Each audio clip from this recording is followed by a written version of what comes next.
En este vídeo te voy a enseñar cómo poner texto en DaVinci Resolve, dentro del módulo de edición. Añadiremos un texto en esta zona del vídeo. Lo primero que tenemos que hacer es ir a la pestaña de efectos. Hacemos clic y dentro de la pestaña de herramientas tenemos que ir a la sección de títulos. Una vez dentro de la sección de títulos, hacemos clic en el efecto de texto y lo arrastramos encima de nuestro vídeo en la línea de tiempo. Ajustamos la duración del texto, así. Vemos que han aparecido unas letras encima de nuestro vídeo. Para cambiar el texto, debemos ir a la pestaña de inspector y aquí escribir el texto que queremos poner.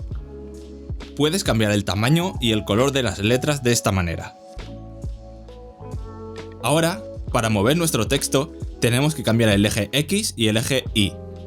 Por último, también puedes añadir un borde o un sombreado a las letras, para que se puedan leer mejor. Estas serían las funciones básicas a la hora de añadir un texto en DaVinci Resolve. DaVinci Resolve también trae textos animados ya hechos, que puedes añadir a tus vídeos. Para utilizar estos textos, debes ir al apartado de títulos, títulos de Fusion. Aquí encontrarás diferentes versiones de textos animados. Estos textos animados se pueden usar en la versión gratuita de DaVinci Resolve, así que no hay problema.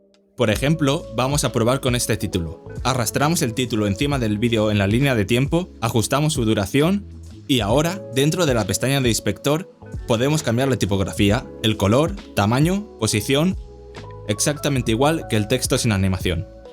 Aquí cambiamos el texto, escribimos lo que queramos y ya tendríamos nuestro texto animado. Hoy ha sido un tutorial muy sencillo para todos los que estáis empezando a usar DaVinci Resolve. Si quieres aprender un poco más, te invito a ver otro tutorial o quizá algún vídeo cinemático de los que he hecho. Y nada más. Nos vemos en el próximo vídeo. ¿O no?